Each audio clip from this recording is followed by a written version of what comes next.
Guys welcome back. അപ്പോൾ ഇന്നത്തെ വീഡിയോയിൽ ഞാൻ പറയാൻ പോകുന്നത് എൻ്റെ 6 മാസത്തെ ജർമ്മനിയിലുള്ള എക്സ്പീരിയൻസ് ഒക്കെയാണ്.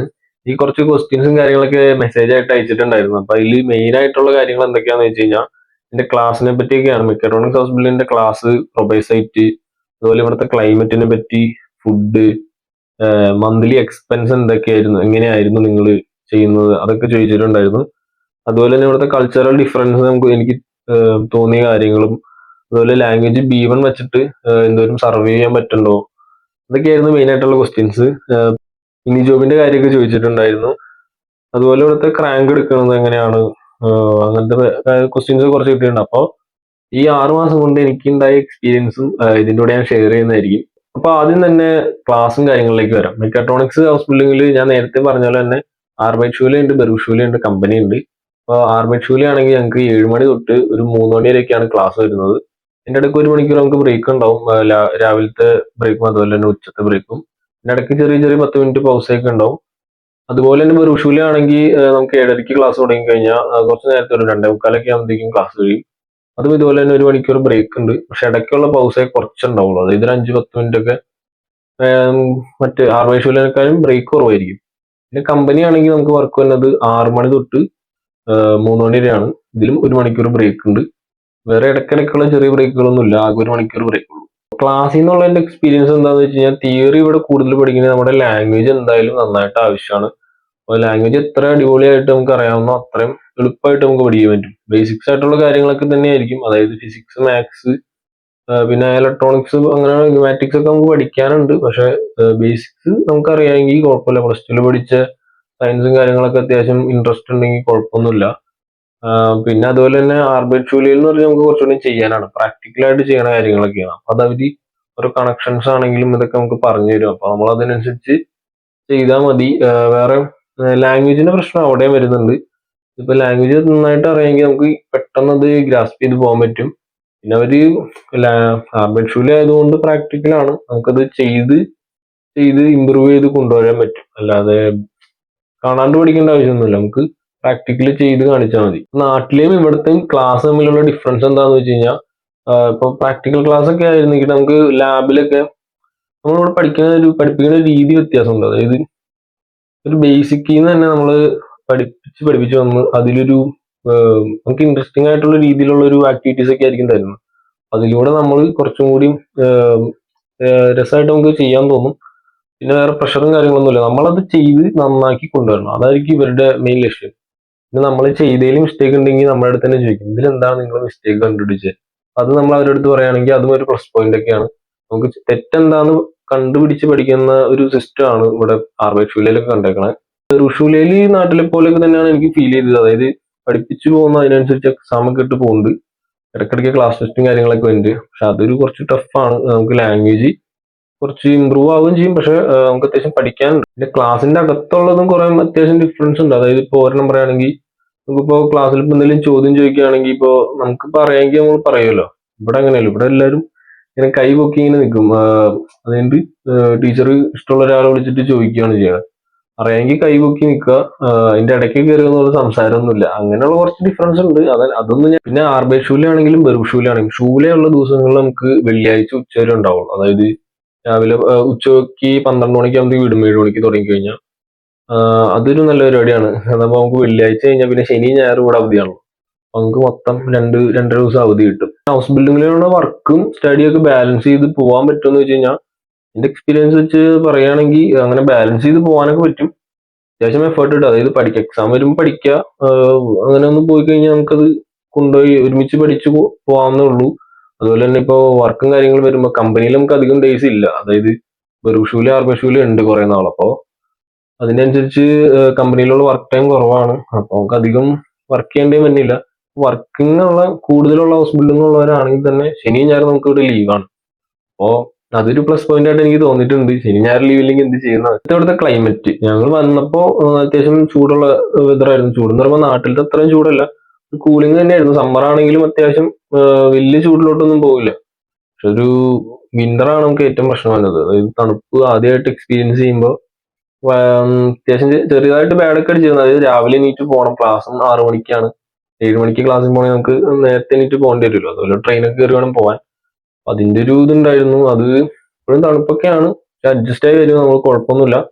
പിന്നെ വിന്റർ സർവൈവ് ചെയ്യണമെങ്കിൽ നമുക്ക് അത്യാവശ്യം ജാക്കറ്റും അതുപോലെ വിന്റർ ബൂട്ട്സ് അതൊക്കെ ഇവിടെ നിന്ന് വാങ്ങിക്കാൻ കിട്ടും. അതൊക്കെ യൂസ് ചെയ്ത് കഴിഞ്ഞാൽ ഒരു പരിധി വരെ നമുക്ക് ഇത് ചെയ്യാം. പക്ഷെ നമ്മൾ ആദ്യമായിട്ട് വിന്റർ എക്സ്പീരിയൻസ് ചെയ്തുകൊണ്ട്, അതായത് ഇത്രയും എക്സ്ട്രീം ആയിട്ടുള്ള വിന്റർ ഒന്നും നമ്മൾ എക്സ്പീരിയൻസ് ചെയ്തിട്ടില്ലല്ലോ. അപ്പൊ അതിന്റെ ഒരു ബുദ്ധിമുട്ടുണ്ട്. ഒരു 5-6 മാസത്തേക്ക് ഇത് തന്നെയാണ്. തണുപ്പായതുകൊണ്ട് പുറത്തോട്ട് അങ്ങനെ നമുക്ക് ഇറങ്ങാനൊന്നും തോന്നില്ലെങ്കിൽ റൂമിലൊന്നും കുഴപ്പമില്ല, അതായത് ഹീറ്ററും കാര്യങ്ങളും ഉള്ളതുകൊണ്ട് സീനൊന്നുമില്ല. ക്ലൈമറ്റ് ഇവിടെ മാറി മാറി വരും. അതുപോലെ ഇപ്പൊ മഴ എന്ന് പറയുന്ന സംഭവം ഇവിടെ അത്രയായിട്ടില്ല, അതായത് ചെറിയ ചാറ്റൽ മഴ അങ്ങനെയൊക്കെ ഉള്ളൂ. മഴ അങ്ങനെ വലിയ വെള്ളപ്പൊക്കം അങ്ങനത്തെ പരിപാടിയൊന്നുമില്ല. തണുപ്പാണ് ഇവിടെ എനിക്ക് ബാഡായിട്ട് തോന്നിയത്. ബാഡ് എന്ന് പറയുമ്പോൾ 5-6 മാസം മുതൽ 4 മാസത്തോളം നല്ല തണുപ്പാണ്. പിന്നെ അത് മാറി വരും. ഇവിടുത്തെ മെയിൻ ഫുഡ് എന്ന് പറയുന്നത് ബ്രെഡാണ്. പല ടൈപ്പ് ബ്രെഡും കാര്യങ്ങളൊക്കെ നമുക്ക് സൂപ്പർ മാർക്കറ്റിൽ നിന്ന് കിട്ടും. അപ്പൊ ബ്രെഡ് ഇപ്പൊ കഴിച്ച് നമുക്ക് ശീലം ഉണ്ടായിരുന്നില്ല. ഞങ്ങൾ വന്നിടയ്ക്ക് ആദ്യം കുക്ക് ചെയ്യാനൊന്നും അറിയില്ലായിരുന്നു. അപ്പൊ ബ്രെഡ് തന്നെയായിരുന്നു കഴിച്ചുകൊണ്ടിരുന്നത്. ബ്രെഡ് സാൻഡ്വിച്ച് ഉണ്ടാക്കി കഴിക്കലൊക്കെ ആയിരുന്നു. പിന്നീട് കുക്കിംഗ്, നാട്ടിലെ സംഭവങ്ങളൊക്കെ കുക്ക് ചെയ്യാൻ തുടങ്ങി. പക്ഷെ ചോറും കാര്യങ്ങളൊക്കെ നമുക്ക് ഇവിടെ കിട്ടും കേട്ടോ. റൈസും കാര്യങ്ങളും നമുക്ക് സൂപ്പർ മാർക്കറ്റിൽ കിട്ടും.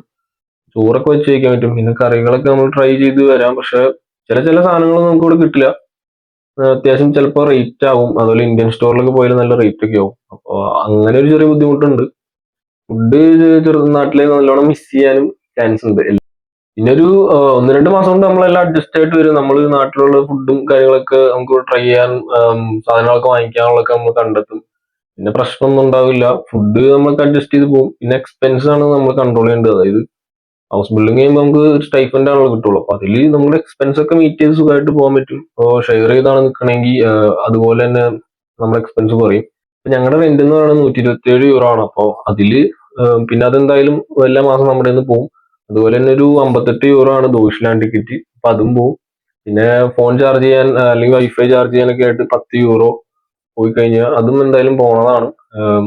അങ്ങനെയൊക്കെ നോക്കുകയാണെങ്കിൽ പിന്നെ ഫുഡ് എന്തായാലും ഒരു 100 യൂറോ, മാക്സിമം മിനിമം ഒരു 100 യൂറോ എങ്കിലൊക്കെ ആവും. അപ്പോൾ 10-300 യൂറോളം നമുക്കൊരു മന്ത്ലി എക്സ്പെൻസ് ഉണ്ട് ഇവിടെ. പിന്നെ ഞങ്ങളുടെ ഷൂലെ എന്ന് പറയുന്നത് അത്യാവശ്യം ദൂരെയാണ്. ഇവിടുന്ന് ഒരു ട്രെയിൻ കയറി പോകണം. ഒരു 3/4 മണിക്കൂർ ട്രാവലേ ഉള്ളൂ. രാവിലെ തന്നെ ട്രെയിൻ കയറണം, അതുപോലെ തന്നെ ഒരു ബസ്സും കയറണം. അതിന് നമുക്ക് ദോയ്ഷ്ലാൻഡ് ടിക്കറ്റ് ഉണ്ട്. അപ്പൊ അത് എല്ലാ മാസവും ഞങ്ങൾക്ക് എടുക്കേണ്ടി വരും. അപ്പൊ ട്രാവൽ ചെയ്യണില്ലാത്തവരൊക്കെ ആണെങ്കിൽ ടിക്കറ്റിന്റെ ആവശ്യമില്ല. അതുകൊണ്ട് 58 യൂറോ എല്ലാ മാസവും ഞങ്ങൾ പേ ചെയ്യേണ്ടതായിട്ട് വരും. ജർമ്മൻസ് ആയിട്ടുള്ള ബിഹേവിയർ, ഞങ്ങളോട് ജർമ്മൻസ് പഠിക്കുന്നുണ്ട്, അതായത് ഞങ്ങളുടെ കമ്പനിയിലുണ്ട്. കമ്പനിയിലുള്ള ജർമ്മൻസ് ആണ്. അതുപോലെ പഠിക്കാൻ ഹൗസ് ബിൽഡിംഗ് പഠിക്കുന്നവരൊക്കെ ജർമ്മൻസ് ആണ്. കുറച്ചുപേരൊക്കെ ഉള്ളു, ആഫ്രിക്കൻസും ചൈനീസുകാരൊക്കെ ഉണ്ട്. അപ്പോ ഇവരുടെ എന്നുള്ള ബിഹേവിയർ എങ്ങനെയാന്ന് വെച്ച് കഴിഞ്ഞാൽ ഒരു പ്രശ്നം എനിക്ക് അങ്ങനെ തോന്നിയിട്ടില്ല. അതായത് ഇവരായിട്ട് ലാംഗ്വേജ് അറിയാം, അത്യാവശ്യം കമ്മ്യൂണിക്കേറ്റ് ചെയ്യാൻ പറ്റുകയാണെങ്കിൽ അവരങ്ങനെ പ്രശ്നക്കാരൊന്നുമല്ല. ഭയങ്കര പൊളൈറ്റ് ആയിട്ടാണ് നമ്മൾ സംസാരിക്കുള്ളൂ. പക്ഷെ എല്ലായിടത്തും ചില ആൾക്കാരുണ്ടാവുമല്ലോ, അപ്പൊ അവരുടെ സ്വഭാവം അങ്ങനെ അങ്ങനെ എല്ലാവരും നമുക്ക് പറയാൻ പറ്റില്ല ഇങ്ങനെയാണ് അങ്ങനെയാണെന്നും. എനിക്ക് കിട്ടിയ റെസ്പോൺസ് അനുസരിച്ച് ഇവരൊക്കെ ഓക്കെയാണ്, നന്നായിട്ട് നമ്മളെ ട്രീറ്റ് ചെയ്യുകയൊക്കെ ചെയ്യുന്നുണ്ട്. ക്ലാസ്സിലുള്ള പിള്ളേരാണെങ്കിൽ തന്നെ നമ്മളെ പറ്റി, ഇന്ത്യ എന്ന് പറയുമ്പോൾ ഇവർക്ക് അധികം കാര്യങ്ങളൊന്നും അറിയില്ല. അപ്പൊ അവർക്കും കൂടുതൽ നമ്മളെ പറ്റി അറിയാനൊക്കെ ആഗ്രഹമുണ്ട്. പക്ഷെ നമ്മളെ പറ്റി കൂടുതൽ അറിയാൻ ആഗ്രഹം ഉണ്ടെങ്കിലും നമ്മൾ ഈ നോർത്ത് ഇന്ത്യൻസിന്റെയും അങ്ങനെയുള്ള കുറെ കാര്യങ്ങളൊക്കെയാണ് ഇവർ കേട്ടിട്ടുള്ളത്. അപ്പൊ അതൊക്കെ വെച്ച് നമ്മളെ വിലയിരുത്താനും ചാൻസ് ഉണ്ട്. അങ്ങനെ ചിലതൊക്കെ കിട്ടും. അപ്പൊ നമ്മൾ തിരുത്തി ഇതല്ല, നമ്മൾ കേരളത്തിൽ നിന്നാണ് വന്നത്, അപ്പൊ അങ്ങനെയൊക്കെ പറയുമ്പോൾ അവർക്ക് അങ്ങനെയാണോ എന്നൊക്കെ ചോദിച്ചാൽ അവർക്ക് ഇതൊക്കെ ഒരു എക്സ്പീരിയൻസ് ആണ്. അവർക്ക് ഇത് അറിയാൻ കുറച്ചുകൂടി താല്പര്യം കൂടുതലുള്ള ആൾക്കാരാണ്. നമുക്കിപ്പോ ലാംഗ്വേജിന്റെ പ്രശ്നം ഉണ്ടെങ്കിൽ തന്നെ ഇംഗ്ലീഷ് അറിയുന്ന ജർമ്മൻ ഫ്രണ്ട്സ് ഉണ്ട്. അപ്പൊ അവര് ഞങ്ങളെ കുറെ ഹെൽപ്പ് ചെയ്യാറുണ്ട്. നമുക്കിപ്പോ എന്തെങ്കിലും പ്രശ്നം ഉണ്ടെങ്കിൽ അവരുടെ അടുത്ത് ചോദിച്ചു കഴിഞ്ഞാൽ അവര് നന്നായിട്ട് എക്സ്പ്ലെയിൻ ചെയ്ത് തരും. അതുപോലെ തന്നെ എന്തെങ്കിലും ഇപ്പൊ അവരുടെ അടുത്ത് ചോദിക്കണമെങ്കിൽ ചോദിക്കും. അതുപോലെ ഞങ്ങൾക്ക് എന്തെങ്കിലും പ്രശ്നം ഉണ്ടെങ്കിൽ അവരുടെ അടുത്ത് പറഞ്ഞു കഴിഞ്ഞാൽ ഒരു ഹെൽപ്പിംഗ് മൈൻഡ് ഉണ്ട് അവർക്ക്. എന്ന് വെച്ചാൽ നമ്മൾ എപ്പോഴും ബുദ്ധിമുട്ടിക്കാറൊന്നുമില്ല. ഉള്ളതാണ് ക്രാങ്ക്. അതായത് ഇപ്പൊ ഷൂലയിലാണെങ്കിലും കമ്പനിയിലാണെങ്കിലും നമുക്ക് ക്രാങ്ക് എടുക്കാൻ പറ്റും. ഷൂലയില് കൂടുതലും ക്രാങ്ക് എടുക്കരുത് എന്നാണ് ഇവിടെ പറഞ്ഞിരിക്കുന്നത്. കാര്യം നമുക്ക് എക്സാം കാര്യങ്ങളൊക്കെ വരുന്നതാണ്. അതുപോലെ കൂടുതലായാലും പഠിക്കുന്നത് ഷൂലയിലാണല്ലോ. കമ്പനിയിൽ നമുക്ക് വർക്കാണ് വരുന്നത്. അപ്പൊ നമുക്ക് ക്രാങ്ക് എടുത്താലും പ്രശ്നമില്ല. നമുക്ക് ഉരുളവും കാര്യങ്ങളൊക്കെ പ്ലാൻ ചെയ്യുന്നത് കമ്പനിയുള്ള ടൈമിലാണ്. ക്രാങ്ക് എടുക്കണമെങ്കിൽ നമുക്ക് എന്തായാലും ഹെൽത്ത് ഇൻഷുറൻസ് ഉണ്ട്, അതൊക്കെ കമ്പനി പ്രൊവൈഡ് ചെയ്തിട്ടുണ്ടായിരുന്നു. അപ്പൊ നമ്മൾ ഡോക്ടറെ പോയി കാണാം. അതുപോലെ നമ്മുടെ ക്രാങ്ക് ഷൈൻ ഇപ്പൊ ഷൂലയാണെങ്കിൽ ഷൂലയിൽ അല്ലെങ്കിൽ കമ്പനിയിലേക്ക് കൊടുക്കുക. ഒരു നോട്ട് എഴുതി തരും, ഇത്ര ദിവസം ലീവ് എന്നൊക്കെ പറഞ്ഞ് അത് നമ്മൾ അവിടെ കൊടുത്തിരിക്കണം. പിന്നെ B1 വെച്ചിട്ട് നമ്മളിവിടെ സർവേ ചെയ്യാൻ പറ്റുമെന്ന് വെച്ചാൽ, B1 വെച്ച് നമുക്ക് സർവേ ഒക്കെ ചെയ്യാൻ പറ്റും. പക്ഷെ നമ്മളിപ്പോഴും B1 B2 അങ്ങനെ സർട്ടിഫിക്കറ്റ് എക്സാം പാസ് ആവാണ്ട് നല്ല രീതിയിൽ സംസാരിക്കാനും മനസ്സിലാവാൻ പറ്റണമെങ്കിൽ അതാണ് ഏറ്റവും ബെറ്റർ. നമ്മളിപ്പോ VFS ഒക്കെ വെക്കുമ്പോ B1 മതി, B2 2 മൊഡ്യൂൾ മതി, അങ്ങനെയൊക്കെ വന്നതൊക്കെ കുഴപ്പമൊന്നുമില്ല. പക്ഷെ ചില നമുക്കിപ്പോ എന്തെങ്കിലും മിനി ജോബ് അങ്ങനെയൊക്കെ ചെയ്യണമെങ്കിൽ ചിലപ്പോൾ ഒരു ലാംഗ്വേജ് ചോദിക്കാം. ഫുൾ മൊഡ്യൂളൊക്കെ ഉണ്ടെങ്കിൽ നമുക്ക് കുറച്ചുകൂടി ബെറ്റർ ആയിരിക്കും. പക്ഷെ ഏറ്റവും ബെറ്റർ എന്ന് പറയുകയാണെങ്കിൽ നമുക്ക് നന്നായിട്ട് സംസാരിക്കാനും അതുപോലെ മനസ്സിലാക്കാനും പറ്റണമെങ്കിൽ അതാണ് ഏറ്റവും ബെറ്റർ. നമ്മളിപ്പോ സർട്ടിഫിക്കറ്റ് ഇപ്പോൾ എക്സാം പാസ്സാകാൻ പറ്റില്ല എന്ന് വെച്ചൊന്നും കുഴപ്പമൊന്നുമില്ല, ഇവിടെ വരാൻ പറ്റാം. അതുപോലെ തന്നെ ഫുൾ മൊഡ്യൂൾ ഉള്ളത് നല്ലതാണ്. ഇപ്പൊ ഇവിടെ വന്നു കഴിഞ്ഞാൽ പിന്നെ നമുക്ക് സർവൈവ് ചെയ്യണമെങ്കിൽ നമുക്ക് കൂടുതൽ സംസാരിക്കാനും അതുപോലെ തന്നെ മനസ്സിലാക്കാനുള്ള ഒരു ഇത് കൂടുതലാണെങ്കിൽ മറ്റുള്ള B1 B2 പഠിച്ചവരെക്കാളൊക്കെ നന്നായിട്ട് സർവൈവ് ചെയ്യാൻ പറ്റും. ലാംഗ്വേജ് ഇല്ലാണ്ട് വേറെ പരിപാടിയൊന്നുമില്ല. ലാംഗ്വേജ് എന്തായാലും ആവശ്യമാണ്. ഇംഗ്ലീഷ് വെച്ച് ഇവർക്ക് കുറെ പേർക്ക് ഇംഗ്ലീഷും കാര്യങ്ങളൊന്നും അറിയില്ല. പഠിപ്പിക്കുന്നവരാവട്ടെ അതുപോലെ സ്കൂളിലുള്ളവരും കമ്പനിയിലുള്ളവരൊക്കെ ചിലവർക്കൊന്നും ഇംഗ്ലീഷ് ഇപ്പോഴും അറിയില്ല. നമ്മളിപ്പോ പറഞ്ഞാലും അവര് ജർമ്മനിൽ തന്നെയാണ് തിരിച്ചു പറയുള്ളൂ. നമ്മൾ ദോയ്ച്ച്ലാൻഡിലാണ്, അതുപോലെ ജർമ്മൻ സംസാരിക്കണം എന്നാണ് അവർ പറയുള്ളൂ. പിന്നെ ഒരു കൾച്ചറൽ ഡിഫറൻസ് ബാഡ് ആയിട്ട് തോന്നിയിട്ടുള്ളത് ഇവിടെ കുട്ടികൾ തന്നെ സ്മോക്ക് ചെയ്യും. അതായത് ചെറിയ പിള്ളേര് തൊട്ട് തന്നെ നല്ല വലിയാണ്. പബ്ലിക് പ്ലേസിലാവട്ടെ എവിടെയാണെങ്കിലും നല്ലോണം വലിക്കും. അതായത് ഇപ്പൊ ഷൂലയിലാണെങ്കിൽ തന്നെ നമുക്ക് അങ്ങനെ ഒരു പൗസ ഉണ്ട്. അതായത് വലിക്കാൻ വേണ്ടിയിട്ടുള്ള പൗസ എന്നാണ് അവർ പറയുന്നത്. അതായത് വലിക്കാൻ വേണ്ടിയിട്ടുള്ള ബ്രേക്ക്. അങ്ങനെയൊക്കെയുള്ള ഒരു കൾച്ചർ ഉള്ളവരാണ്. അപ്പൊ നമ്മളിപ്പോ അടുത്തുണ്ടെന്നൊന്നും നോക്കില്ല, അവർ ചുമ്മാ ഇരുന്ന് വലിച്ചു വിടും. നമുക്കത് നോർമലാണ്. നമ്മളിപ്പോ ആദ്യമായിട്ട് കാണുമ്പോൾ അത് നമുക്കൊരു അത്ഭുതമായിട്ട് തോന്നും. ചെറിയ പിള്ളേര് തൊട്ട് വലിക്കും, അപ്പൊ സ്മോക്ക് ചെയ്യും. അപ്പൊ പിന്നെ ഒരു ബാഡ് എന്ന് പറയുന്നത് ഇവിടെ ടാക്സ് ആണ്. നമ്മുടെ ജോലിയാണെങ്കിൽ നമ്മളിവിടെ ടാക്സ് കൊടുക്കേണ്ട ആവശ്യമുണ്ട്. ഇപ്പൊ ഹൗസ് ബിൽഡിംഗിൽ ഇപ്പൊ നമുക്ക് €1000 ആണെങ്കിൽ തന്നെ അതിൽ നിന്ന് ടാക്സ് ഒക്കെ പോയി കഴിയുമ്പോൾ നന്നായിട്ട് പൈസ കുറയും. 6 മാസത്തെ എക്സ്പീരിയൻസ് എന്ന് പറയുകയാണെങ്കിൽ മിക്സഡ് എക്സ്പീരിയൻസ് ആണ്. അപ്പോ നാട്ടിൽ നിന്ന് ഇപ്പൊ നമുക്കിപ്പോ ഹൗസ് ബിൽഡിംഗ് ഒക്കെ ചെയ്യാൻ എങ്ങനെയുണ്ടെന്നൊക്കെ ചോദിക്കുകയാണെങ്കിൽ ഞാൻ പറയും നല്ലതായിരിക്കും. നമ്മൾ ചെയ്യുന്ന കമ്പനി അതുപോലെ തന്നെ ഷൂലേക്ക് അനുസരിച്ചിരിക്കും നമ്മുടെ എക്സ്പീരിയൻസ്. ജർമ്മനിയിൽ ആകെ എനിക്ക് ബുദ്ധിമുട്ട് തോന്നിയത് ജർമ്മൻ ലാംഗ്വേജ് അറിയാൻ കുഴപ്പമില്ല, അതുപോലെ തന്നെ ക്ലൈമറ്റ്, ഈ ടാക്സ് ഒക്കെയാണ്. അതൊന്നും അതൊക്കെ ഓരോ കൺട്രിയുടെ ഒരു പ്രത്യേകതയാണല്ലോ. നമുക്ക് ഓക്കെ ആണെങ്കിൽ പിന്നെ വലിയ പ്രശ്നങ്ങളൊന്നും ഇല്ലാണ്ട് ഇവിടെ സർവൈവ് ചെയ്യാൻ പറ്റും. വർഷത്തിൽ നമുക്ക് 30 ദിവസം ഉർലോബും കാര്യങ്ങളൊക്കെ ഉണ്ട്. നാട്ടിൽ പോകണമെങ്കിൽ അപ്പോൾ പോയിട്ട് വരാം. അതുപോലെ അത് നമ്മൾ എന്തായാലും മസ്റ്റ് ആയിട്ട് എടുക്കണം. അത് ഒരു നിർബന്ധിക്കുകയും ചെയ്യും. വീട്ടാണ്ടിരിക്കുന്ന പ്രശ്നങ്ങളൊന്നുമില്ല, എന്തായാലും നമുക്ക് ലീവ് ഒക്കെ എടുത്ത് പോയിട്ട് വരാൻ പറ്റും. അപ്പോ അത്തരം കാര്യങ്ങളൊക്കെ ഉള്ളൂ. 6 മാസത്തെ എക്സ്പീരിയൻസ് അതായത് ഷോർട്ട് ആക്കിയിട്ട് ഞാൻ പറഞ്ഞതാണ്. കുഴപ്പമൊന്നുമില്ല. നാട്ടിൽ നിന്ന് ലാംഗ്വേജ് ഒക്കെ പഠിച്ച് ഹൗസ് ബിൽഡിംഗ് എടുക്കുന്നവര് ലാംഗ്വേജ് നന്നായിട്ട് ശ്രദ്ധിച്ചു കഴിഞ്ഞ് കഴിഞ്ഞാൽ അവരിവിടെ വന്നു കഴിഞ്ഞാൽ കൂടുതൽ ബുദ്ധിമുട്ടേണ്ട ആവശ്യമൊന്നും വരില്ല. അതാണ് എനിക്ക് പറയാനുള്ളത്. പിന്നെ അത്യാവശ്യം ക്ലൈമറ്റും കാര്യങ്ങളും സഹിക്കാനുള്ള ഒരു മൈൻഡും വേണം. പിന്നെ സർവൈവ് ചെയ്യാനുള്ള ഒരു മൈൻഡ് ഉണ്ടെങ്കിൽ നമുക്ക് സുഖമായിട്ട് ഇവിടെ സർവൈവ് ചെയ്ത് പോകാവുന്നുള്ളൂ. അപ്പൊ ഇതൊക്കെയായിരുന്നു എന്റെ 6 മാസത്തെ എക്സ്പീരിയൻസ്. ജസ്റ്റ് ഷോർട്ട് ആക്കിയിട്ട് പറഞ്ഞതാണ്. നിങ്ങൾക്ക് എന്തെങ്കിലും കൂടുതലായിട്ട് അറിയണമെങ്കിൽ ജസ്റ്റ് കമന്റ് ചെയ്യാം. നെക്സ്റ്റ് വീഡിയോയിൽ കാണാം. ബൈ.